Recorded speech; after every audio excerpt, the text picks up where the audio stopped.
లూకాసు వార్త 6వ అధ్యాయము 12వ వచనంతో మన ధ్యానాన్ని ప్రారంభిద్దాం. 6:12. ఆ దినముల యందు ఆయన ప్రార్థన చేయుటకు కొండకు వెళ్లి దేవుని ప్రార్థించుట యందు రాత్రి గడిపెను. ఉదయమైనప్పుడు ఆయన తన శిష్యులను పిలిచి వారిలో 12 మందిని ఏర్పరిచి వారికి అపోస్తలులు అనే పేరు పెట్టెను. చాలమ్మా, చాలు. ప్రభువైన యేసుక్రీస్తు వారి నామములో మీకు శుభములు తెలియజేస్తున్నాను. ప్రభువునందు ప్రియులారా, యేసుక్రీస్తు వారు ప్రార్థించుట యందు ఏం చేశారు? వచ్చిన చదవండి, ఏముంది అక్కడ? రాత్రి గడిపెను. రాత్రి సమయము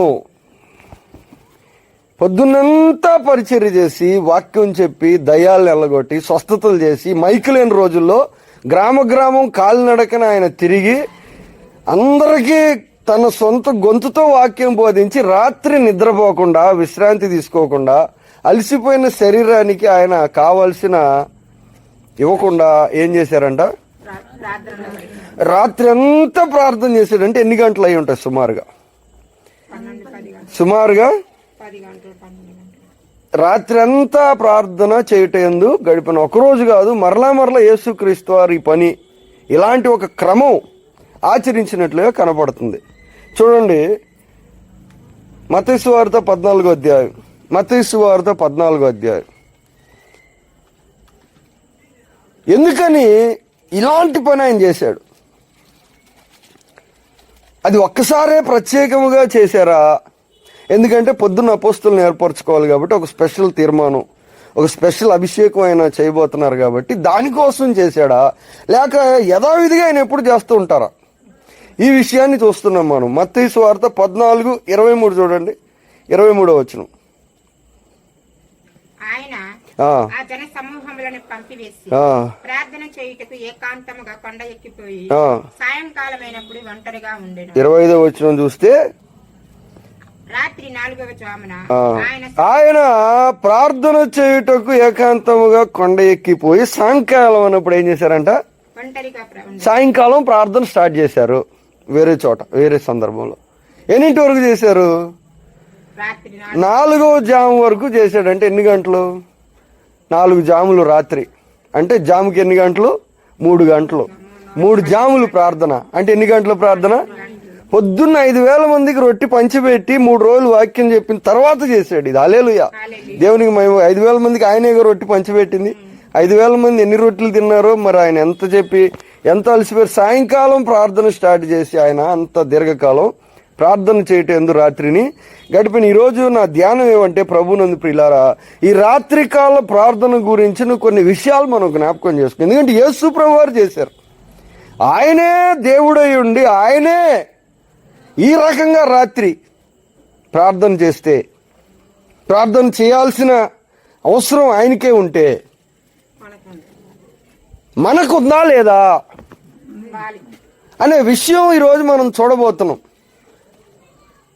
మన రాత్రి సమయాన్ని మనం ఎలా గడపాలి, ఎలా గడపటం దేవుని చిత్తము, కొత్త నిబంధన క్రమం. చూడండి, కొరింథీయులకు రాసిన 2వ పత్రిక 6వ అధ్యాయం, 2 కొరింథీ 6వ అధ్యాయం, 2 కొరింథీ 6వ అధ్యాయము 5వ వచనం మనం చూసినట్లయితే 6వ అధ్యాయం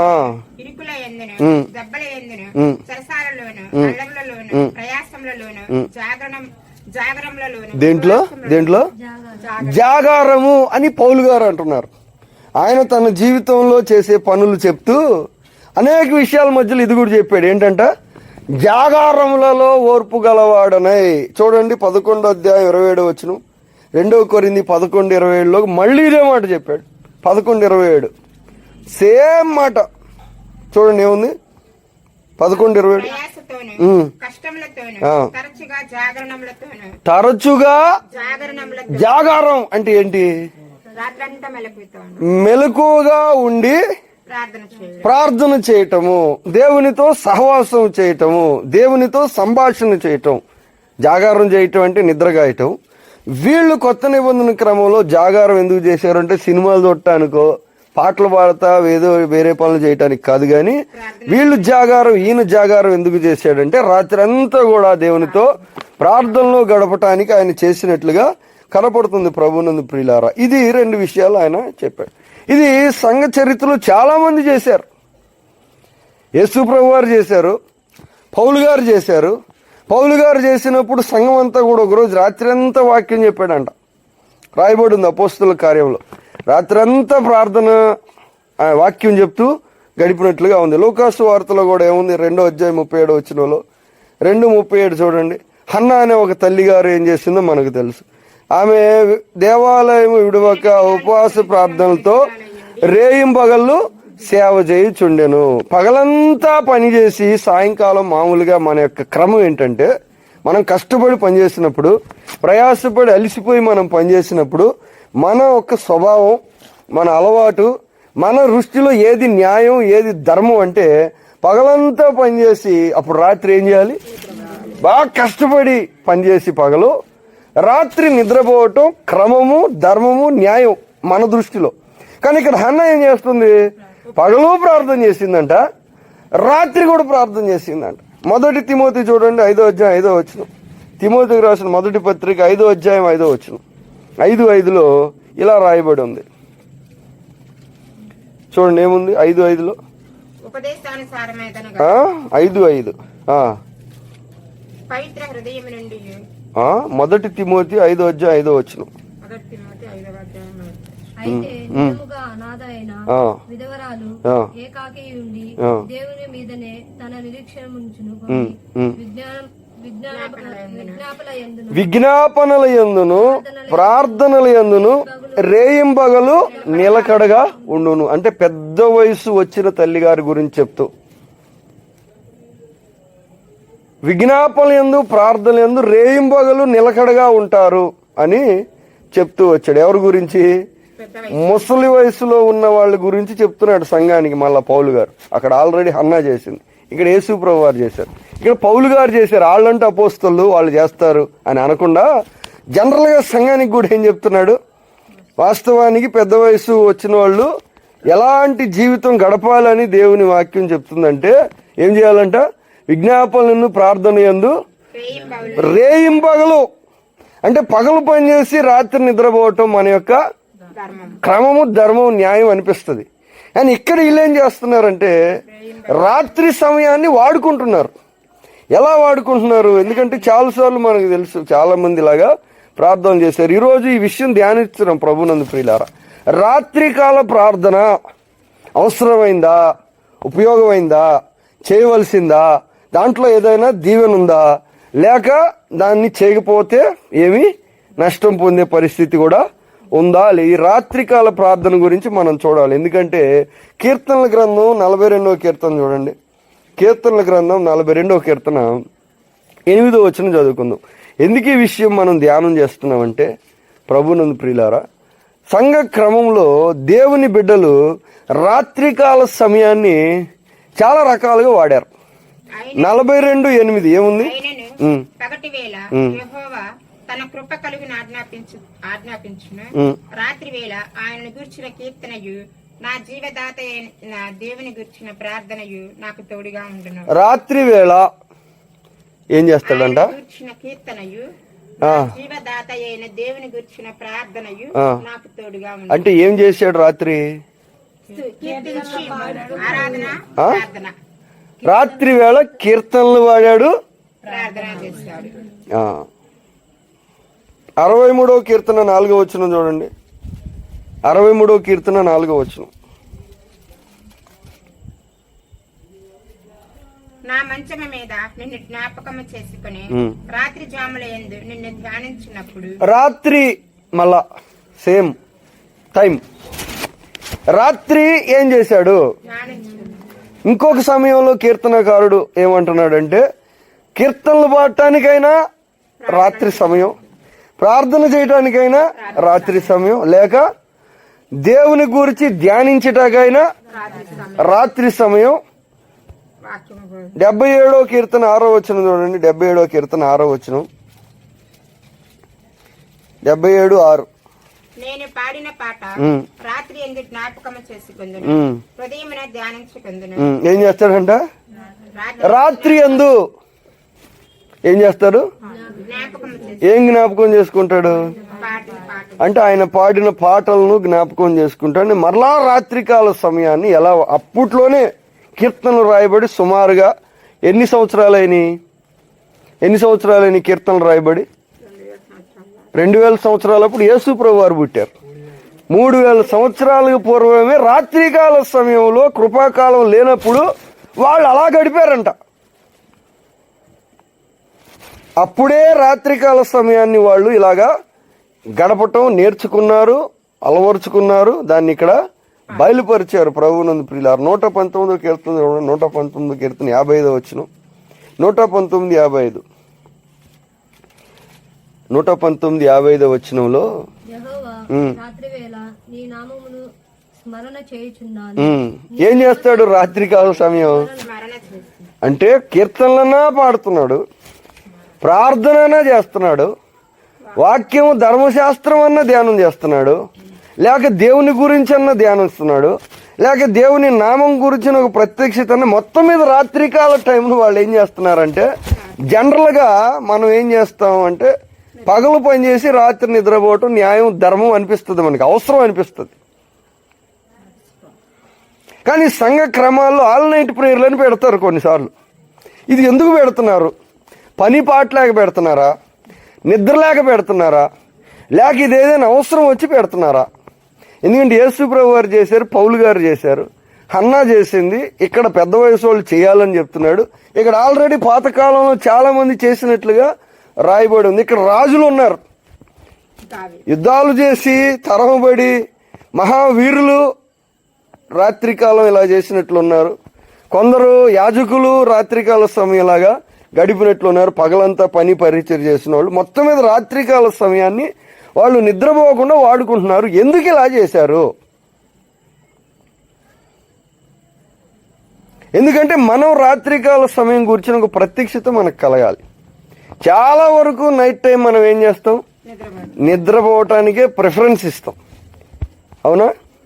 కానీ వీళ్ళు ఇప్పుడు నిద్ర మాని ఎందుకు అంటే కష్టమైన పనే, తేలికైన పనే నిద్ర మానుకుని పని చేయటం? కష్టమైన పనైనా వాళ్ళు ఎందుకు చేస్తున్నారని మనం ధ్యానిస్తున్నాం. అంటే దాంట్లో ఏదైనా స్పెషల్ కృప ఉందా?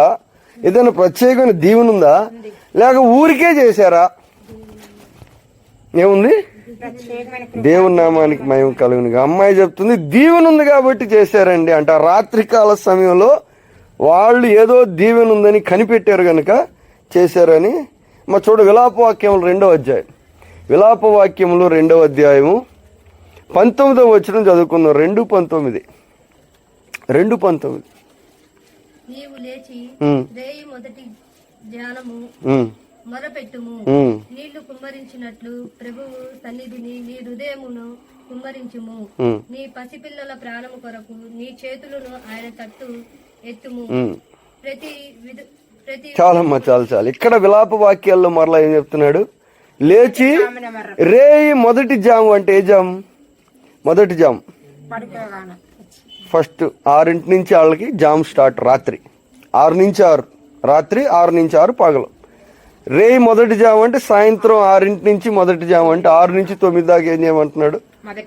మొదటి జాము. పిల్లల కోసం ప్రార్థన చేయమని, మరలా రాత్రి చేయమని చెప్తున్నారు.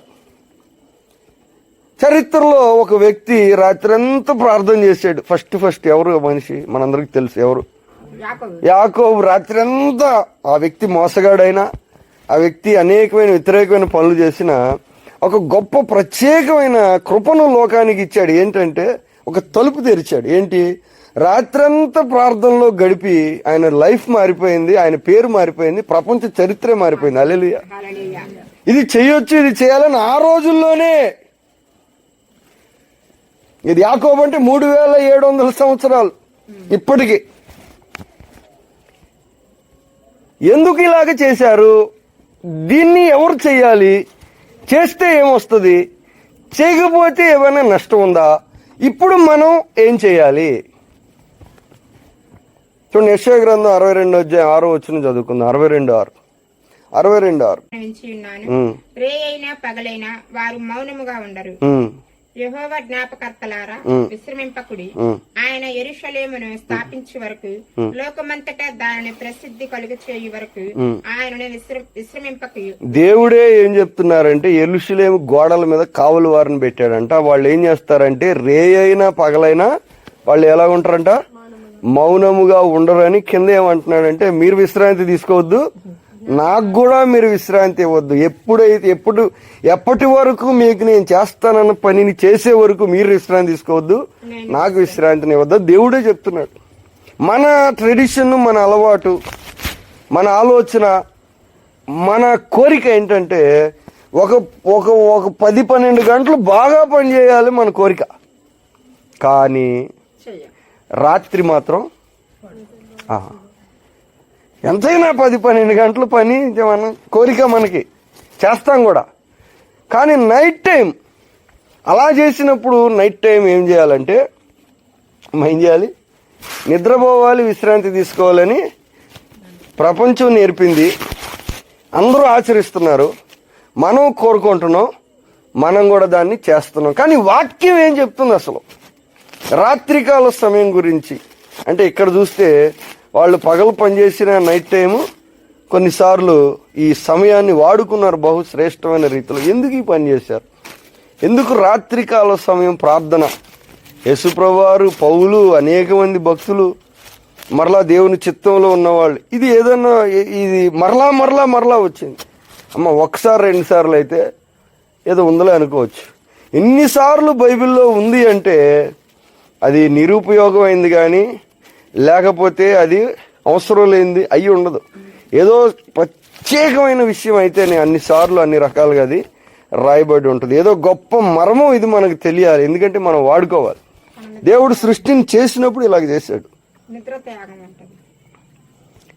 మామూలుగా రాత్రికాల ప్రార్థన అనుకూలంగా ఎందుకు ఉంటుందంటే, జనరల్గా రూల్ ఏంటంటే పగలు పని చేసుకుంటాం కాబట్టి ఇంకా మనకి ప్రార్థన కుదిరేది నైట్ టైమే. General rule. పగలు పని చేస్తాం కాబట్టి ఇంక ఎప్పుడు చేసుకోగలం, చేస్తే ఇంక నైటే చేసుకోవాలి. 1. 2 ఏంటంటే రాత్రికాల సమయం చాలా సైలెంట్గా ఉంటుంది, పీస్ఫుల్గా, ఏమి డిస్టర్బెన్స్ లేకుండా, ఏం సౌండ్స్ లేకుండా. ఇలాంటి కారణాలు కూడా ఉన్నాయి ప్రార్థనకి అనుకూలంగా. కానీ ఇవి మాత్రమే కాదు ప్రభునందు ప్రియులారా, కొన్ని ప్రత్యేకమైన ఆశీర్వాదాలు, ఆధిక్యతలు ఉన్నాయి రాత్రి సమయంలో. ఏమిటి అంటే చూడండి, కీర్తన 17వ కీర్తన 3వ వచనం చదువుకుందాం. 17వ కీర్తన 3వ వచనం చదువుకుందాం. 17:3. రాత్రి వేళ నీవు నన్ను దర్శించి నా హృదయమును పరిశీలించితివి, నన్ను పరిశోధించితివి. చాలమ్మా, చాలు. ఏం చెప్తున్నాడు కీర్తనకారుడు? దేవుడు ఎప్పుడు దర్శించాడంట? రాత్రి. దేవుడు అది అనుకూలంగా ఉంటుంది, సమయం కుదిరేది కూడా అప్పుడే. అంత మాత్రమే కాదు కానీ ఈ నైట్ టైం ఏం జరుగుతుందంటే దేవుడు దర్శిస్తారు అని చెప్తున్నాడు. దేవుడు ఎప్పుడైనా దర్శించవచ్చు, కానీ నైట్ పూట దేవుడు దర్శించటం అనే ఒక విషయం కనపడుతుంది మనకి ఇక్కడ. ప్రభునందు ప్రియులారా, నైట్ టైం దేవుడు దర్శించటానికి పౌలు కూడా చాలాసార్లు యెహెజ్కేలు గ్రంథంలో మనం చదివినట్లయితే రాత్రి దర్శనములందు అన్న మాట ఉంటుంది. యెహెజ్కేలుకి మళ్ళీ మాట ఉంటుంది. టైం సరిపోదు కాబట్టి నేను చెప్పట్లా. యెహెజ్కేలు గ్రంథంలో చాలాసార్లు ఈ మాట ఉంటుంది. రాత్రి కాలం దర్శనములు యందు, రాత్రి కాలం స్వప్నములు యందు. అంటే యెహెజ్కేలుకి వచ్చినాయని నైట్ టైం వచ్చినాయి అంట. పౌలు కూడా కొత్త నిబంధనలో దేవుడు పగలు మొట్టమొదటిసారిగా దర్శించాడు, కానీ తర్వాత 4 సార్లు రాత్రి స్వప్నం యందు ప్రభు ప్రత్యక్షమై అని ఉంటుంది అపోస్తలుల కార్యంలో. చూడండి, పౌలు గారి విషయంలో కూడా ఇదే జరిగింది. పౌలు గారు అపోస్తలుల కార్యంలో అది చాలా యాక్టివ్గా ఉంటుంది ఆత్మ నైట్ టైం, ఎందుకో తెలియదు. ఇంకొక ముఖ్యమైన కారణం ఏమిటంటే రాత్రికాలం. చూడండి, మత్తయి సువార్త 24వ అధ్యాయం. మత్తయి సువార్త 24వ అధ్యాయం 42వ వచనం చదువుకుంది. 24వ అధ్యాయం 42వ వచనం. కావున ఏ దినమును మీ ప్రభువు వచ్చునో మీకు తెలియదు గనుక మెలకువగా ఉండుడి. చదువు 44 వరకు. ఏ జామున దొంగ వచ్చునో ఇంటి యజమానునికి తెలిసి ఉండిన ఎడల అతడు మెలకువగా ఉండి తన ఇంటికి కన్నుము వేయునియడని మీరు ఎరుగుదురా. మీరు మీరు మీరు అనుకున్నని గడియాల్లో మనుష్య కుమారుడు వచ్చును గనుకనే మీరును సిద్ధముగా ఉండుడి. ఏం చెప్తున్నారు యేసుప్రభు వారు? మీరు అనుకున్న గడియలో మనుష్య కుమారుడు వచ్చిన గనుక సిద్ధం. ఈ రాత్రికాల సమయం ఆయన ప్రజలు ఎలాగుండాలి అని చెప్తున్నాడంటే ఏం చేసి ఉండాలి, ఎందుకు అని మనం అడుగుతున్నాం. దానికి యేసు ప్రభు వారు చెప్పిన కారణం ఏమిటి? ఏం చెప్తున్నాడంటే యేసు ప్రభు వారు వచ్చేటప్పుడు మెలకువగా ఆయనను ఎదుర్కోవటానికి మీరు సిద్ధముగా ఉండాలి అంటే మీరేం అలవాటు చేసుకోవాలి? మెలకువతో ఉండడం. ఈ రాత్రికాల సమయం మెలకువగా ఉండటం అనే ఒక విషయం మీరు కనుక అలవాటు చేసుకుంటే యేసు ప్రభు వారి రాకడ సమయంలో ఆయన్ని ఎదుర్కోవటానికి నీవు సిద్ధపడటం ఇది ఒక భాగం. హల్లెలూయా. హల్లెలూయా.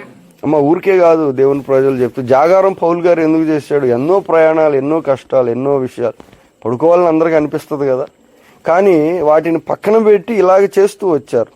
ఎందుకు చేశారు, ఎందుకు చెయ్యాలంటే ఏమని యేసు ప్రభు వారు చెప్తున్నారంటే మనుష్య కుమారుని రాకడ సమయంలో ఆయన్ని ఎదుర్కోవడానికి మనం సిద్ధముగా ఉండాలి అంటే ఈ రాత్రికాల సమయం మెలకువగా ఉంటూ మనం మన ఆత్మను సరిచేసుకోగలిగితే ఆ రాకడ సమయంలో మనం ఎదుర్కోవటానికి మనం సిద్ధపడటం చాలా తేలిగ్గా ఉంటుంది. హల్లెలూయా. దేవునికి మహిమ కలుగును గాక. అమ్మ అర్థమవుతుందా మీకు? ఎందుకంటే మార్కు 13:33లో ఇదే ఉంది, 13:33లో ఇదే ఉంది. చూడండి ఏముంది, 13:33. జాగ్రత్త పడుడి, మెలకువగా నుండి ప్రార్థన చేయుడి, ఆ కాలం ఎప్పుడు వచ్చునో మీకు తెలియదు. ఒక మనుష్యుడు తన దాసులకు అధికారం ఇచ్చి ప్రతి వానికి వాని వాని పని నియమించి మెలకువగా నుండమని ద్వారపాలకునికి ఆజ్ఞాపించి ఇల్లు విడిచి దేశాంతరము పోయినట్టే ఉండును. ఇంటి యజమానుడు పొద్దుగుంకి వచ్చునో, అర్ధరాత్రి వచ్చునో, కోడి కూయినప్పుడు వచ్చునో, తెల్లవారినప్పుడు వచ్చునో, ఎప్పుడు వచ్చునో మీకు తెలియదు. ఆయన అకస్మాత్తుగా వచ్చి మీరు నిద్రపోవచుండు చూచినేమో కనుక మీరు మెలకు. నేను చెప్పేది అందరితో హల్లెలూయా. దేవుని వాక్యం ఇది అలంకార రూపంలో చెప్పారు కానీ అంటే ఆత్మ సంబంధమైన మెలకు గురించి ఆయన మాట్లాడుతున్నారు. ఏం చెప్తున్నాడు? ఆత్మలో నీవు ఎప్పుడు మెలకు కలిగి ఉండాలి. కానీ ఆత్మలో మెలకు కలిగి ఉంటావు నువ్వు ఎలా నేర్చుకుంటావంటే నిజంగా శరీర సంబంధమైన రాత్రి కాలపు మెలకువగా నీవు ఉండటం ద్వారా నీ ఆత్మ సంబంధమైన మెలకు నీవు నేర్చుకోగలవని చెప్తున్నారు. అంటే యేసు ప్రభు వారిని ఎదుర్కొనేటప్పుడు సరైన సిద్ధపాటు మనకు కావాలి. నిద్రమొత్తుగా జోగుతా మనం ఏదో పనిలో పడి నిర్లక్ష్యంగా ఉండకుండా ఉండాలి అంటే ఏం చేయాలంట? రాత్రికాల సమయం మనం ఈ జాగారము ప్రార్థన చేయటం అనే ఒక క్రమాన్ని మనం ఆచరిస్తే యేసు ప్రభు వారిని ఎదుర్కొనే టైంకి మన యొక్క ఆత్మ ఎలాగుంటది? సిద్ధపాటు కోసం ఈ క్రమము నేర్చుకోవాలి. హల్లెలూయా. దేవునికి మహిమ కలుగుగాక. అమ్మ అర్థమవుతుందా? ఇప్పుడు దేవుడు దర్శించే సమయం కూడా అది అనుకూలంగా ఉంటుంది, ప్రార్థన చేయటానికి ఈ టైం అనుకూలంగా ఉంటుంది. అవి మాత్రమే కాదు కానీ స్పెషల్ రీజన్ ఏమంటే సిద్ధపాటు కలిగి ఉండటానికి, మనలను మనం సిద్ధపరచుకోవటానికి రాత్రికాల ప్రార్థన అని దేవుడు నేర్పిన ఒక క్రమం అన్నమాట. చూడండి మత్తయి సువార్త 13:25. 13:25. చాలాసార్లు మన జీవితంలో చాలా సమస్యలు ఎదురవుతూ ఉంటాయి. ఈ సమస్యలు ఎందుకు ఎదురవుతున్నాయి అంటే యేసు ప్రభు వారు చెప్పిన ఒక కారణం కూడా మనం చూస్తాం. మత్తయి 13:25. మనుషులు నిద్రించుచుండగా అతని శత్రువు వచ్చి గోధుమల మధ్యన గురుగులు విత్తిపోయాడు. యేసు ప్రభు వారు మళ్ళా చెప్పాడు ఇంకో కారణం. ఏం చెప్పాడు? అన్ని మంచి గోధుమ పంట, బహుశ్రేష్టమైన గోధుమ పంట నాటితే అది ఎప్పుడు చెడిపోద్ది, ఎలా చెడిపోద్ది? చెడిపోవటానికి కారణం మూలం ఏమని చెప్తున్నాడు? ఎప్పుడు ఎలా చెడిపోద్ది అంట?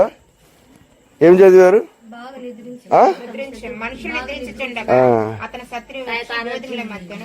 మనుషులు నిద్రించుచుండగా. ఎందుకు చెడ్డ ఆలోచనలు వస్తున్నాయి? ఎందుకు బాగున్నది సడన్ గా మధ్యలో కలవరం అయిపోతుంది, గురుగులు లాంటివి వచ్చేసినాయి?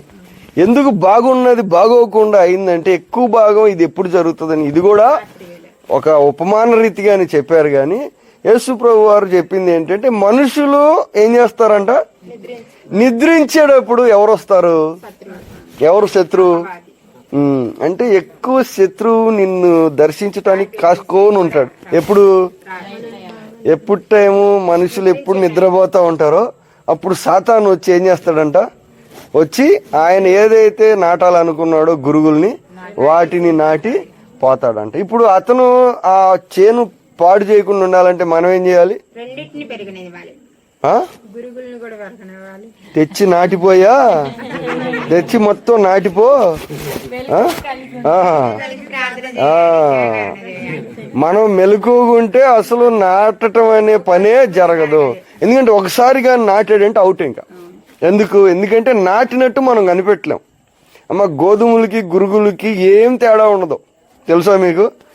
గోధుమ పంటకి గురుగుల పంటకి ఏం తేడా ఉండదు, రెండు ఒకేలాగా ఉంటాయి. అతను నాటిపోయిన విషయం కూడా తెలీదు. నాటిపోయాడు, చెడిపోయింది, చూడటానికి బాగానే ఉంటది కానీ అది ఫ్యూచర్లో చెడిపోద్ది. కానీ ఆ విషయం మనకు తెలియదు. వాడు చేసేదంతా చేసి వెళ్ళిపోయి ఉంటాడు, అంతా బాగానే ఉంది అనుకుంటాం. అది ఎదిగి ఎదిగి ఎదిగి పెరిగినప్పుడు పెద్దగా అయ్యాక అప్పుడు తేడా కనపడుతుందంట. గింజ పట్టే టైంకి అప్పుడు ఇదొక రకంగా ఉంటుంది, ఇదొక రకంగా ఉంటుంది. కానీ అప్పటికే దీనికి రావాల్సిన బలం, సమయం, నీరు, ఎరువు మొత్తం అది తినేసి ఉంటుంది. పైగా అది విషం గింజ, మళ్ళీ అది విషం గింజ అనమాట. పైగా తెగులను కూడా పుట్టిస్తుంది అది. అంటే అన్ని రకాల నాశనాలు చేయటానికి అవకాశం మనం ఎప్పుడు ఇస్తామంటే, ఎప్పుడు ఇస్తాం? నిద్రపోవటం అనే ఒక విషయం మామూలు విషయం కాదు. మనం దాన్ని చాలా తేలిగ్గా, లేకపోతే దానికి ఏదో ఆత్మ సంబంధమైన విలువ లేనిదిగా మనం ఎంచుతున్నాం. కానీ కాసుకోని ఉంటాడంట సాతాను. ఎప్పుడెప్పుడు ఇల్లు. అందుకని చాలా మంది దైవ సేవకులు, దైవజనులు నైట్ టైం ఎక్కువగా వాళ్ళు ప్రార్థనలో గడపటానికి అలవాటు చేసుకుంటారు, నేర్చుకుంటారు, తమను తాము సిద్ధపరచుకుంటారు. నాకు తెలిసిన పాస్టర్ గారు ఉన్నాడు. కొత్తలో ఆయన ఏం చేసేవాడంటే, నిద్ర వస్తుంది కాబట్టి నిద్ర రాకుండా ఉండటానికి ఆయన ఏం చేశాడంటే, ట్రై చేసినా నిద్రపోతున్నాడంట. నిద్రపోతున్నాడు కాబట్టి ఏం చేశాడంటే, ఒక యవనస్తుడిని బతిలాడి తెచ్చుకున్నాడు. నాతో రానాయనా అని, తమ్ముడు నాతో పాటు ఉండని బతిలాడి తెచ్చుకొని కొంచెం టీ కాసి ఇవ్వటానికి ఆయనతో పాటు ఈయన నైట్ చేయాలనుకుంటే ఒక్కడు చేయలేడు కాబట్టి ఇంకోటి తోడు పెట్టుకున్నాడు. అప్పటిగా కూడా నిద్ర మెలకు ఉండలేదు కాబట్టి పోయి అప్పుడప్పుడు తొట్లో తల ముంచుతాడంట ఇలాగా. ఇవన్నీ ఎందుకు చేస్తున్నాడు? చక్కగా పడుకొని నిద్రపోకుండా పరుపులు రమ్మని పిలుస్తాయి, ఫ్యాన్లు తిరుగుతూ ఉంటాయి, ప్రశాంతంగా అందరూ గురకలు పెడతా ఉంటారు. మన శరీరం కూడా పోదాం పద అంటూ ఉంటుంది. ఇలాంటప్పుడు వెళ్ళకుండా ఈ బాధలన్నీ ఎందుకు పడుతున్నాం? ఎందుకంటే చూడండి, మత్తయి సువార్త 26వ అధ్యాయం, మత్తయి సువార్త 26వ అధ్యాయం. ఇది సంఘ క్రమంలో ఒక క్రమం ప్రభునందు ప్రియులారా. ఊరికే సంఘం అంటే దేవుడు ఊరికే కట్టలేదు, అనేకమైన పదార్థాలను కలిపాడు సంఘంలో. ఇల్లు కట్టేటప్పుడు మనం ఎలాగ కొద్దిగా ఇదిగా బలంగా ఉండటానికి కడతామో, అలాగా సంఘ క్రమంలో అనేకమైన విషయాలను దేవుడు పెట్టారు. అందుట్లో ఇదొక భాగం. చూడండి 26:41 ఏముంది? 26:41 మీరు శోధనలో ప్రవేశించకుండానట్లు మెలకువగా ఉండి ప్రార్థన చేయుడి. ఆత్మ సిద్ధమే కానీ శరీరము బలహీనమని పేతురుతో చెప్పి యేసుప్రభువు వారు మళ్ళా చెప్పాడు ఇంకో మాట. ఏం చెప్పారు? అప్పటికే వాళ్ళ కన్నులు భారంగా ఉన్నాయంట. అప్పటికే వాళ్ళు ఏమైపోయారు? అప్పటికే శిష్యులు ఎంతో అలసిపోయి కళ్ళు మూసుకుపోతున్నాయంట. వీళ్ళు తెరిచిన కళ్ళు ఏమైపోతున్నాయి. అయినా యేసుప్రభువు వారు వదలకుండా వచ్చి ఏం చెప్తున్నాడు?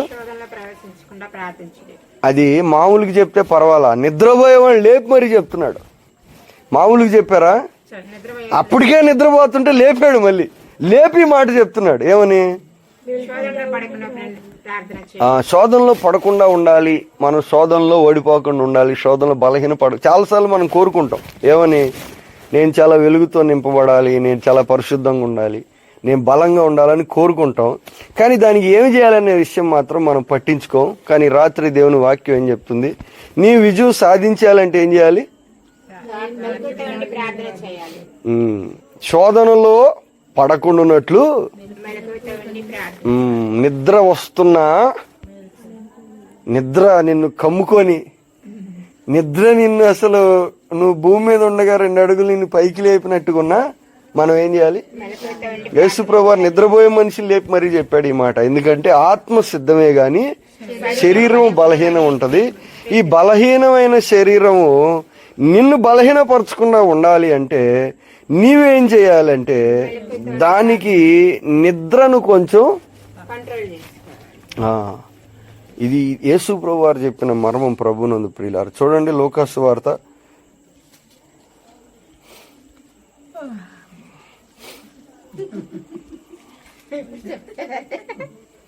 అదిలేమ్మా, అంటే మనం తెలుసుకోవాలిగా, మీకు తెలియాలి, క్రమం తెలియాలి. ఎందుకంటే భక్తి చేయటం మన ఇష్టం వచ్చినట్టు, మనకు నచ్చినట్టు, మనకు తోచినట్టు, రైట్ అనిపించినట్టు చేస్తే అది ఫలించదు. మళ్ళీ మనం దేవుణ్ణి ప్రశ్నిస్తాం, ఎందుకు ఫలించట్లేదు, మేము బాగానే చేస్తున్నాం కదా, కరెక్ట్గానే ఉన్నాం కదా అనుకుంటాం. కానీ ఇక్కడ అనేకమైన ఇంగ్రీడియంట్స్ పెట్టాడు దేవుడు, అనేకమైన విధానాలు పెట్టాడు. అప్పుడు మనం పదునెక్కుతాం అన్నమాట. దేవుడు పెట్టినా ఊరికే పెట్టలేదు, ఎందుకంటే ఆయన ప్రార్థన చేశాడు, పౌలు చేశాడు, అందరూ చేశారు. సంఘాన్ని కూడా చేయమంటున్నాడు, పెద్ద వయసు వాళ్ళని చేయమంటున్నాడు, పోనీ కుర్రోళ్ళని కూడా కాదు, పోనీ వయసు కుర్రోళ్ళని అయితే పెద్దోళ్ళని కూడా చేయమంటున్నాడు, మీరు చెయ్యండి అని. ఎందుకు ఈ మాట చెప్తున్నాడు? ఎందుకంటే రాత్రి ఆయన దర్శించడానికి అనుకూలంగా ఉంటుంది, ఆయన ఎదుర్కోవటానికి సిద్ధపాటు పడటానికి అనుకూలంగా ఉంటుంది. సాతాను వచ్చి ఏదైనా నష్టం చేయకుండా మనం ఆపటానికి నిద్ర మనం కాసుకొని ఉండాలి. శరీరం బలహీనమైన శరీరం మనల్ని ఓడించకుండా ఆత్మలో విజయం సాధించేలాగా మనం నేర్చుకోవాలంటే ఈ సిద్ధాంతం మీరు గ్రహించండి. ఎందుకు ఉండాలి అనేది మీకు అర్థమైతే ఏదో రకంగా దాన్ని నేర్చుకుంటారు. చెప్పానుగా, ఆ పాస్టర్ గారు సహాయం కోరుకున్నాడు, ప్రజల సాయం కోరుకున్నాడు. అయ్యా నువ్వు వచ్చి నాకు తోడుగుండి, ఒక్కడే ఉంటే నిద్రపోతున్నాడు, జనాలు బతిలాడి తెచ్చుకున్నాడు, నిద్రపోకుండా ఉండాలి, టీ కాసుకొని తాగుతాడు, లేకపోతే ఇవన్నీ చేశారనమాట. ఎందుకంటే ఒక మరము వాళ్ళు కనిపెట్టారు ప్రభునందు ప్రియారు. ఇంకో విషయం కూడా చెప్తానమ్మని, ఇంకో విషయం కూడా చెప్తాను చూడండి. ఏంటంటే చీకట్లో ఇప్పుడు లూకాసు వార్త అనేది లాస్ట్లో చెప్తాను. ఇప్పుడు ఏం చెప్తున్నానంటే, ఈ రాత్రికాల ప్రార్థన కష్టమైన, వాస్తవానికి ప్రజలందరూ నిద్రపోతారు, లోకమంతా నిద్రపోతుంది. కానీ సంఘాన్ని నిద్రపోకుండా ఇలా ఎందుకు గడపమని చెప్తున్నాడు. ఇంకా ఇబ్బంది పెట్టినట్టు, ఇప్పుడు కష్టం పెట్టినట్టు. ఇప్పటికే దేవుడిని నమ్ముకోవటం వల్ల బోల్డ్ అన్ని శ్రమలు, బాధలు, కష్టాలు కలుగుతుంటే ప్రశాంతంగా నిద్ర కూడా పోనివ్వకుండా యేసుప్రభు వారు ఏం చేస్తున్నాడు, ఇక్కడ వచ్చి నిద్ర టైం కూడా మీరు ఏదో చేయాలని ఎందుకు చెప్తున్నారంటే, ఈ రాత్రికాల టైం స్పెషల్ టైం, అది మనకు అర్థం అవ్వాలి. చూడండి, ఆదికాండం 1వ అధ్యాయం మనం చూసినట్లయితే, ఆదికాండం 1వ అధ్యాయం 4వ వచనం మనం చూద్దాం. 1:4. వెలుగు మంచిదైనట్టు దేవుడు చూచును. 1వ అధ్యాయం 4వ వచనం. వెలుగు మంచిదైనట్టు దేవుడు చూచును. దేవుడు వెలుగున చీకటిని వేరుపరచును. దేవుడు వెలుగునకు పగలనియు చీకటికి రాత్రనియు పేరు. చాలమ్మా, చాలు. ఇక్కడ ఏముంది? వెలుగుని చీకటిని వేరుపరచు. స్టార్టింగ్ లో ఎందుకంటే రాత్రికాల ప్రార్థన ఎందుకు అని ప్రశ్నిస్తున్నాం మనం. ఎందుకంటే అసలు రాత్రి అంటే ఏంటో మనకు తెలియాలి.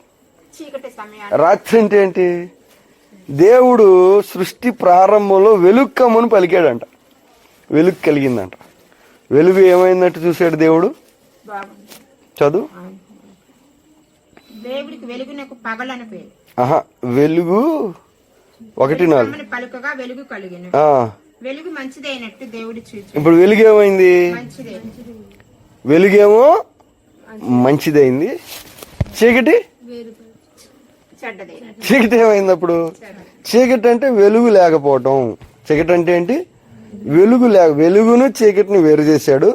వెలుగు మంచిది అంటున్నాడు, వెలుగు లేకపోవటం చీకటి. వెలుగు అంటే దేవుడు, వెలుగు లేకపోవటం చీకటి అంటే దేవుడు లేకపోవటం. ఇది మంచిది కాదని మనకు అర్థమవుతుంది మీకు. దేవుడు వెలుగై ఉన్నాడు, దేవుని రూపంలో మనల్ని చేశాడు. మనం కూడా వెలుగులో పనిచేయటానికి, వెలుగులో చూడటానికి, వెలుగులో చేయటానికి మనం కూడా తయారు చేయబడ్డాం. కానీ చీకట్లో కొన్ని విషయాలు ఉన్నాయి. ఆ విషయాలు మనం గ్రహిస్తే గాని ఈ రాత్రికాల తర్వాత కింద వచనం చదువు, 5వ వచనం. దేవుడు వెలుగునకు పగలనియు చీకటికి రాత్రనియు పేరు పెట్టాడు. ఏం పెట్టాడంట? రాత్రనియు. దేనికి రాత్రి అని పేరు పెట్టాడు?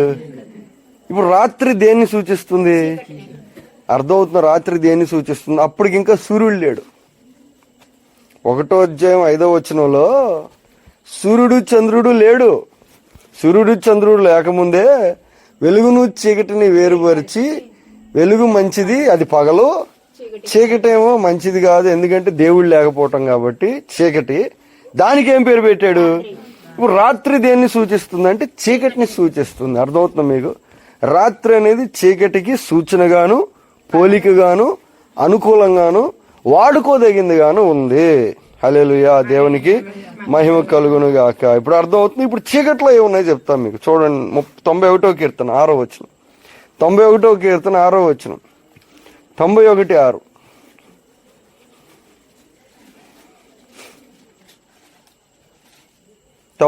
కీర్తన 6వ వచనం. చీకటిలో సంచరించు చాలు చాలు చాలు. ఏంటంట? చీకట్లో ఏం సంచరిస్తుంది అంటున్నాడు అంటే తెగులు అనేది చీకటికి సంచరించటానికి అది అనుకూలంగా ఉంటది. చీకటి మరణ దూత కూడా ఎప్పుడు వచ్చాడు? ఐగుప్తుని నాశనం చేయటానికి రాత్రి కాలం సంచారం చేసినట్టు. అర్థమవుతుందా మీకు? ఎందుకు రాత్రి కాలం ప్రార్థన చేయమని చెప్తున్నారు, చేశారు? మనం ఎందుకు చెయ్యాలంటే రాత్రి చీకటికి పోలిక, చీకటికి సూచన, చీకటి వాడుకునే ఒక సమయం అన్నమాట. ఈ చీకటి రాత్రి తెగులుకు అనుకూలంగా ఉంటది. అదే రకంగా మరణాన్ని అది సూచిస్తుంది. యోహాను సువార్త 8వ అధ్యాయం 12వ వచనం చూడండి. 8:12.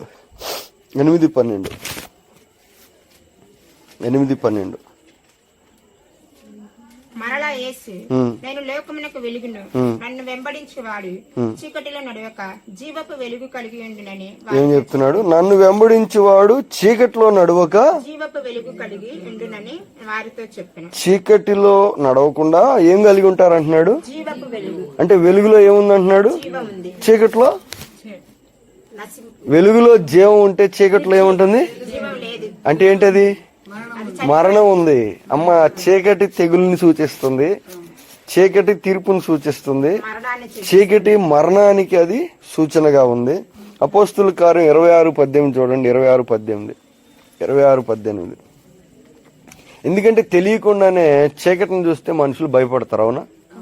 తెలియకుండానే పిల్లలు గాని పెద్దోళ్ళు గాని ఎంతమంది అయినా గాని చీకటిని చూసి కొన్నిసార్లు భయపడతా ఉంటారు. చీకటిని చూసి భయపడతారు, ఒంటరిగా ఉండటానికి కూడా భయపడతారు. అక్కడ ఆ ఊర్లో పెద్ద రౌడీ ఒకటి ఉండేవాడు, రాజకీయ నాయకుడు. ఆడు మీసాలు తిప్పుకొని వెనకాల 10 మందిని వేసుకొని బండి వేసుకుని స్పీడ్గా తిరుగుతా ఊర్లో అడావిడి చేసేవాడు.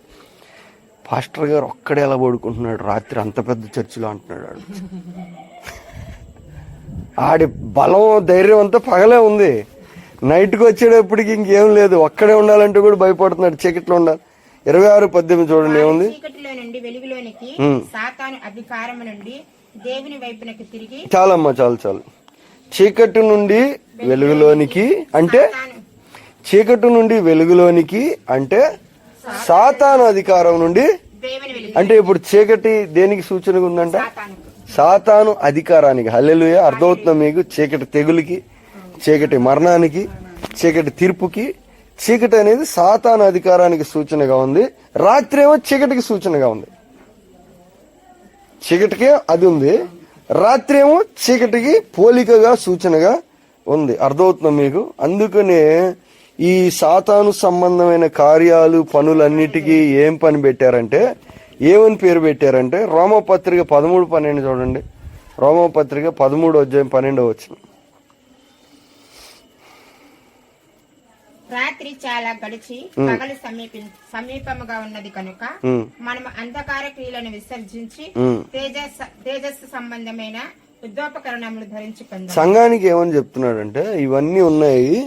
ఇప్పుడు సంఘానికి చెప్తున్న మాట ఏమంటే రాత్రి చాలా గడిచి పగలు సమీపంగా ఉంది కాబట్టి ఏం చేయాలంట?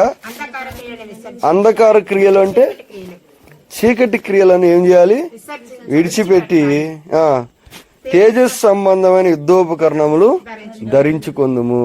అంటే రాత్రి చీకటి క్రియలు వీటిని మనం ఏం చేయాలి? విడిచిపెట్టాలి. వాటి మీద మనం యుద్ధం కూడా వెలుగు సంబంధమైన ఆయుధాలు ధరించుకొని చేయాలి. ఇప్పుడు చీకటి క్రియలు అంటే ఏంటి అంటే కింద వచ్చిన చూడండి 13లో ఉంది. ఏంటి?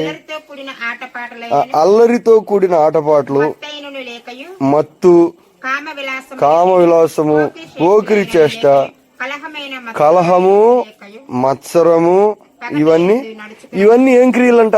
చీకటి క్రియలు. అర్థమవుతుంది మీకు? చీకటి ద్వారా ప్రేరేపించబడే క్రియలు ఏంటి?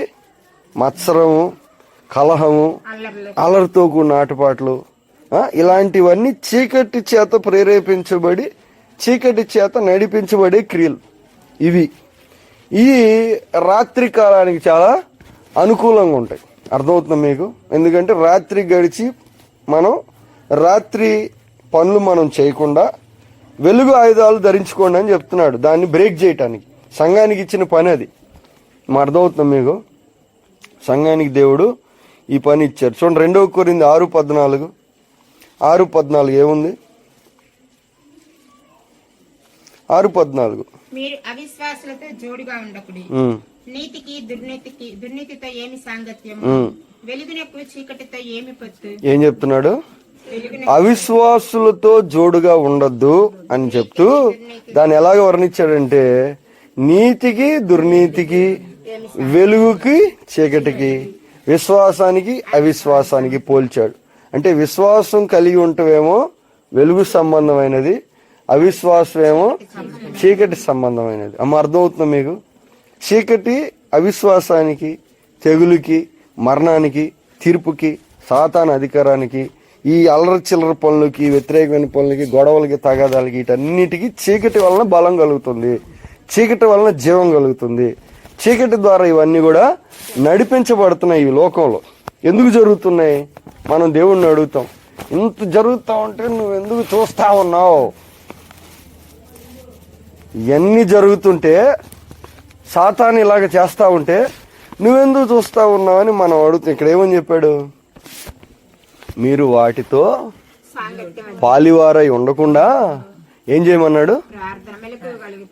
తేజస్ సంబంధమైన యుద్ధోపకరణములు ధరించుకొని వాటి మీద మీరేం చేయమన్నాడు?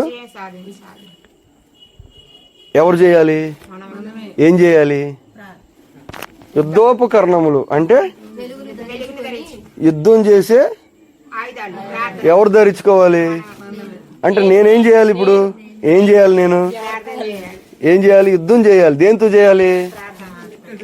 దేంతో చేయాలి? ఇప్పుడు ఏమేమైతే చెప్పాడో ఇక్కడ, తెగులైనా, మరణమైనా, తీర్పు అయినా, సాతాను అధికారమైన, అల్లరితో ఆటపాట్లైన, కలహమైన, మత్సరమైన, వివాదమైన, వీటిలో మనం పాలిభాగస్తులు కాకుండా వేరై మన పని మనం చూసుకోవటం కాదు, కానీ ఆయుధాలు ధరించుకుని మళ్ళీ ఏం చేయమంటున్నాడు?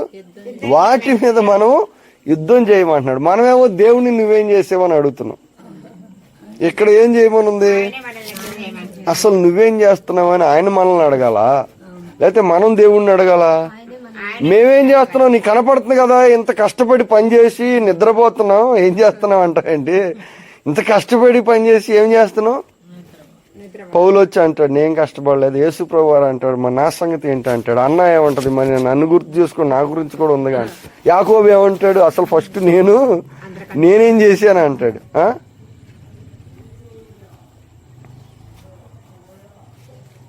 కొలస్సీ పత్రిక 1:13 చూడండి. 1:13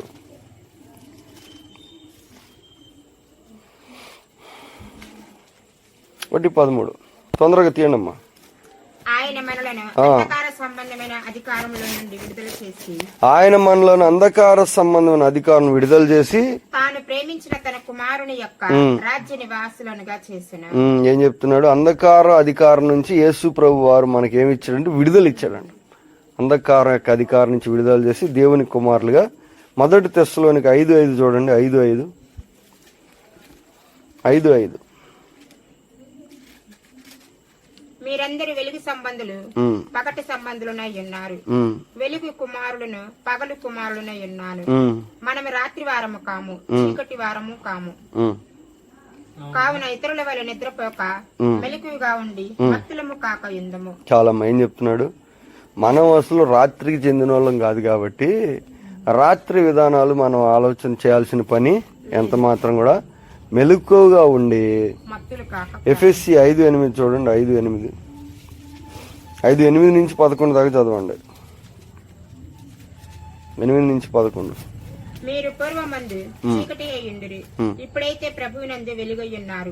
వెలుగు ఫలము సమస్త విధములైన మంచితనము, నీతి, సత్యమైన వాటితో కనబడుచున్నది. కనుక ప్రభువుకి ఏది ప్రీతికరమైనది దానిని పరీక్షించుచు వెలుగు సంబంధుల వల్ల నడుచుకున్నాడు. ప్రభువునికి ఏది ప్రీతికరమైందో దాన్ని పరీక్షించుచు వెలుగు సంబంధుల వల్ల నడుచుకున్నాడు. వెలుగు సంబంధుల వల్లే నడుచుకోండి. ఎందుకంటే మీరు వెలుగు చీకటి వాళ్ళు కాదు, మీరు రాత్రి వాళ్ళు కాదు, మీరు పగటి వాళ్ళు, మీరు వెలుగు వాళ్ళు. కనుక ప్రభువుకు నచ్చినట్లుగా మీరు నడుచుకోండి. అది రాత్రి అయినా గాని పగలైనా గాని. అంటే ఏం చేయాలి? 11 చదువు, 11 వచనం. నిష్ఫలమైన అంధకార క్రియలు పాలివారై ఉండక వాటిని ఖండించుడి. ఏం చేయాలంట? ఖండించాలి. అంధకార క్రియలను ఏం చేయాలి? పాలివారై ఉండక. ఒకటి, దాంట్లో నువ్వు పాల్గొవద్దు. వాటిని ఖండించాలి. రెండు ఖండించడం అంటే త్యజించడం. ఖండించడం అంటే ఏంటమ్మా అర్థం చెప్పు. ఖండించటం. ఖండించటం అంటే అర్థం ఏంటి? పదానికి అర్థం ఏం చేయటం? తెంచేయటం లేక నరికేయటం. దేన్ని నరకాలంట? ఎలా నరకాలి? ప్రార్థనతో నరకాలి. అదే యుద్ధోపకరమైన ఆయుధాలు ధరించుకుని. మరి నేను ఇంత కష్టపడి నేను పడుకోవద్దా మరి?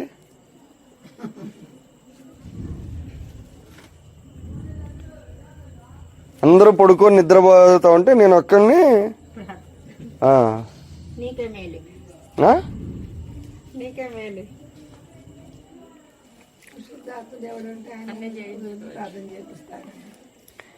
మనము రాత్రి వారం కాము. నెంబర్ 1, మనం పగటి సంబంధులము. దేవుడు ఆయన రాజ్య నివాసులుగా చేశారు. ఆ వెలుగు శక్తి, వెలుగు ఫలం మనలో ఉంటది.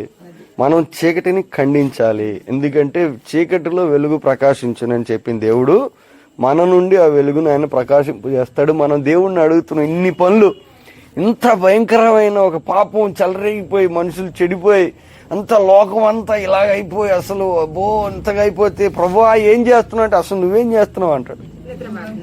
నువ్వు లేచి నువ్వు చక్కగా మనం ఏం చేస్తాం మనకే తెలుసు. మనకి ఏది న్యాయం ఏది ధర్మం అంటే చక్కగా పని చేయటం మనకి. నైట్ పూట కొద్దిగా మనకి రైట్ క్రమం. కానీ వాక్యం ఏం చెప్తుందంటే అమ్మా ఏంటంటే మనం చూడండి, యోహాను కాదు ఇంకొక విషయం కూడా చెప్తా మీకు. చూడండి, ప్రకటన గ్రంథం 21వ అధ్యాయం 25వ వచనం. ప్రకటన గ్రంథం 21వ అధ్యాయం 25వ వచనం. 21-25. రాత్రి లేనందున దాని గుమ్మములు పగటి వేళ ఏమాత్రమును వేయబడవు. చాలు ఏమంట? ఏమి లేదంట. ఎప్పుడు రాత్రి అనేది ఉండదు. అంటే మనం యుద్ధం చేసినా చేయకపోయినా దేవుని యొక్క క్రమంలో, దేవుని యొక్క సృష్టి తీర్పులో, ప్రకటన గ్రంథంలో కొత్త సృష్టి, కొత్త ఆకాశంలో ఏముండదు అంటున్నాడు? రాత్రి అనేది అసలు ఉండదు. దేవుడు ఆల్రెడీ చెప్పేశాడు. ఉంటే ఇక్కడే ఉంటది రాత్రి. చీకటి గాని రాత్రి గాని ఇక్కడే ఉంటది. అది ఎట్లా అయినా దేవుడు పూర్తిగా ఖండించటానికి, నాశనం చేయటానికి తీర్మానం తీసుకున్నాడు. రాత్రి అనేది అక్కడ ఎంత మాత్రము ఉండదు. కొత్త భూమి, కొత్త ఆకాశంలో ఇక్కడే ఉంటది. కాబట్టి దానికి భయపడాల్సిన పని కానీ అదేదో గొప్ప బలమైందని దాన్ని లేకుండానే దేవుడు చేస్తారని ఒక విషయం చెప్తున్నారు. ఇంకొక విషయం కూడా నేను చెప్తాను. ఏంటంటే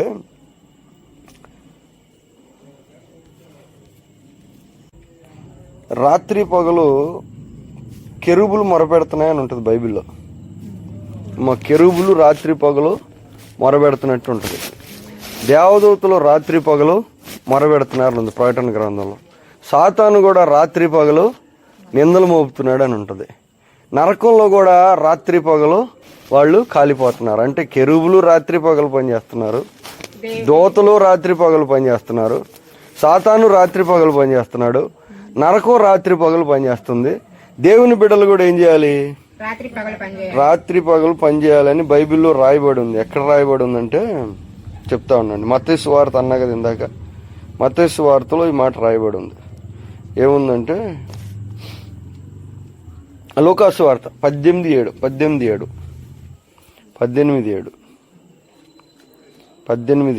ఈ మాట ఉంది. ఏముంది? దేవుడు తాను ఏర్పరచుకుని వారు దీవరాత్రులు తను గూర్చి మొరపెట్టుకుని చుండగా వారికి న్యాయము తీర్చాడా. ఏమని చెప్తున్నాడు? ఏర్పరచుకున్న దేవుడు ఎవరినైతే ఏర్పరచుకున్నాడో వాళ్ళు ఏం చేస్తారు అంటున్నాడు? రాత్రుడు తన గురించి మొరపెట్టుకొనుచుండగా వారికి న్యాయము తీర్చడా. అంటే రాత్రి పగలు నరకం పనిచేస్తుంది, సాతాను పనిచేస్తాడు, దేవదూతలు పనిచేస్తారు. అదే రకంగా దేవుడు ఏర్పరచుకున్న వారు రాత్రి పగలు ఏం చేయమంటున్నాడు? మొరబెట్టితే న్యాయం తీరుస్తాను అంటున్నాడు ఈ భూమి మీద. ఎందుకంటే చీకటి న్యాయాన్ని ఈ లోకంలో మార్చేసినప్పటికీ రాత్రి పగలు వీళ్ళు కానీ మొరపెట్టం అనేది జ్ఞాపకం చేసుకుంటే వారికి న్యాయం కూడా దేవుడు తీరుస్తానంటున్నాడు. దేవుని నామానికి మహిమ కలుగును గాక. ఎందుకంటే ఈ రాత్రి ప్రభునందు ప్రియులారా, ఇప్పుడు ఒక విషయం చెప్తాను మీకు. ఎందుకంటే నిద్ర పోకుండా నిద్రపోతే శరీరానికి విశ్రాంతి వస్తుంది, అవునా? నిద్రపోకుండా ప్రార్థన చేస్తే అప్పుడు ఏమవుతుంది? ఆత్మకు విశ్రాంతి. నిద్రపోతే శరీరానికి విశ్రాంతి, అది లాభం. నిద్రపోకుండా ప్రార్థన చేస్తే లాభం ఏంటి? దేవుడితో ఆ, ఆయన ఎదుర్కొంటాం. శరీరం అయితే అలసిపోద్ది, కానీ ఆత్మ మాత్రం బలం పొందుకుంటుంది. ఇది స్పష్టంగా తెలిసిపోయింది. ఇప్పుడు నీకు ఆత్మ ముఖ్యమా శరీరం ముఖ్యమా ఎలా రుజువు చేయబడుతుంది? ఎలా రుజువు చేస్తావు? ఆత్మ నిత్యజీవం ఉంటుంది అందులో. ఆహా, నీకు అది ముఖ్యమని ఎలా రుజువు చేస్తావు?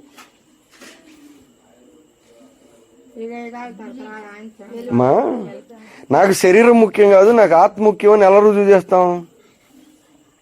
పడుకుంటే శరీరం బలపడుతుంది, లెగిసి ప్రార్థన చేస్తే ఆత్మ బలపడుతుంది. ఇప్పుడు నాకు ఆత్మ ముఖ్యం శరీరం ముఖ్యం కాదని ఎలా రుజువు చేస్తాను నేను? పడుకొని నేను నిద్రపోయి ఆత్మ గొప్పది, ఆత్మ బలమైంది, ఆత్మ అది ఆత్మ ఇది అంటే ఏం పెట్టినట్టు అర్థమవుతుందా మీకు?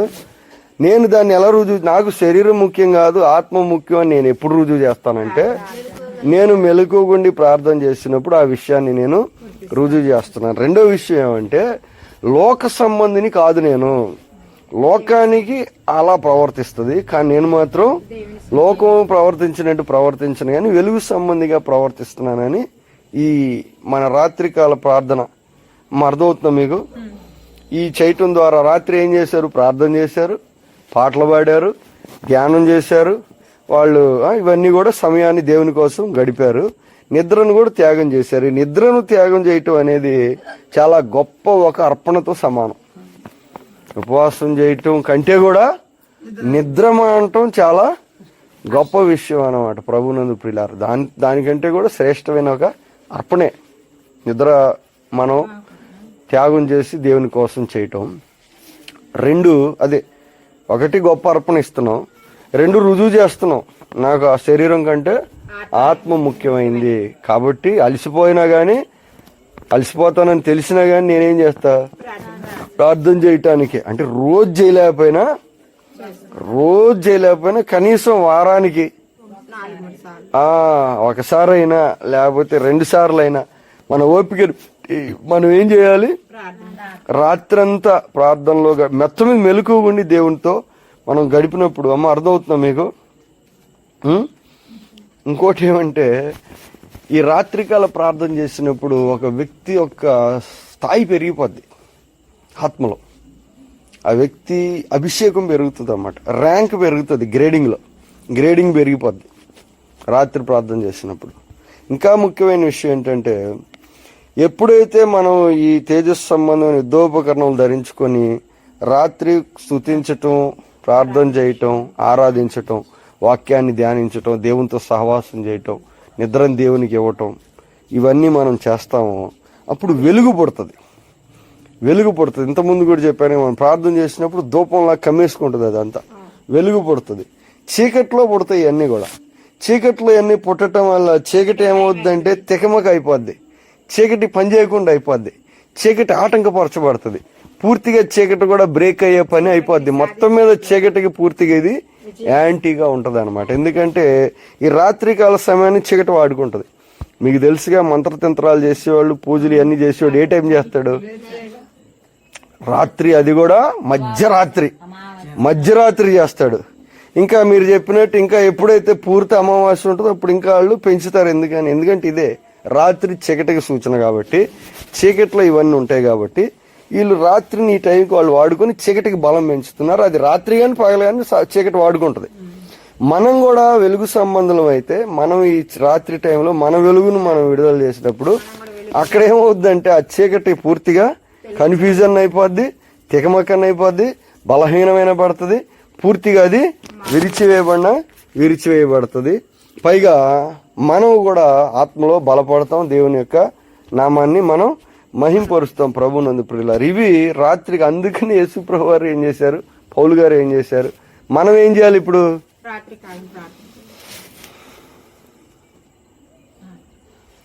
మా ఇది అసలు ప్రశ్న. దీనికోసం ఎన్ని చెప్పాను నేను.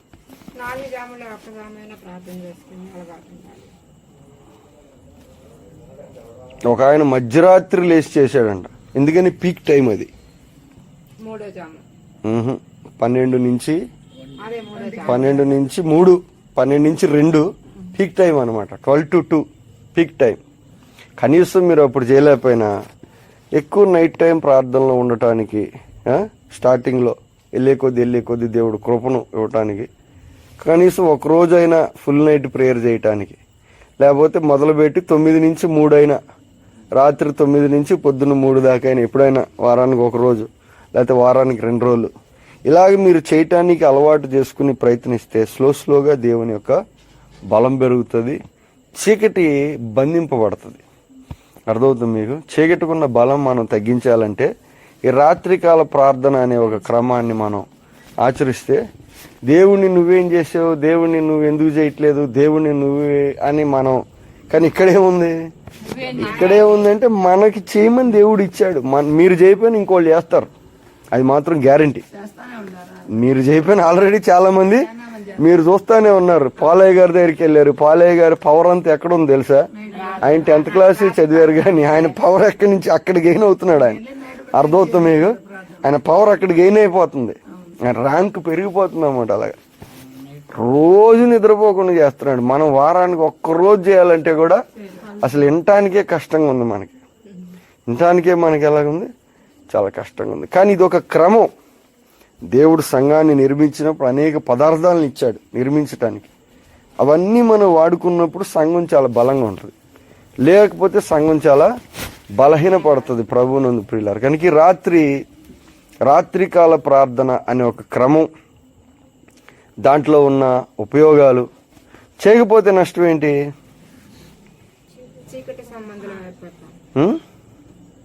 చెప్పండి. చేయకపోతే నష్టం ఏంటి?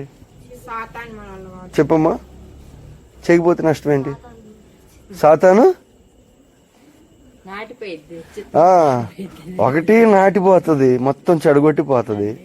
2 రాకల్లో మనం ఎదుర్కోవటానికి మనం సిద్ధపాటు కలిగి ఉండలేము. 3 దేవుడు దర్శించినప్పుడు మనం చాలా కనిపెట్టలేని పరిస్థితి కూడా ఉంటుంది. 4 ఏంటంటే చీకటి పనులు ఏవి కూడా మనం ఖండించలేము. 5 మనం పూర్తిగా ఓడిపోయే పరిస్థితి కూడా ఎదురవుతుంది. శోధనలో పడిపోతాం మనం. ఎందుకంటే ఆత్మ సిద్ధమే కానీ శరీరం బలహీనం అంటున్నాడు. బలహీనమైన శరీరం మనల్ని జయించకుండా మనమే దాన్ని జయించాలంటే నిద్రను కూడా ఇవ్వకుండా. ఇన్ని ఉపయోగాలు ఉన్నాయి కాబట్టి ఈ రాత్రికాల ప్రార్థనలో మరి మనం దీని గురించిన ఒక తీర్మానం మీరు తీసుకొని మరి ఏం చేస్తారో, మరి రేపు వారం సాక్ష్యం చెప్తారు కదా,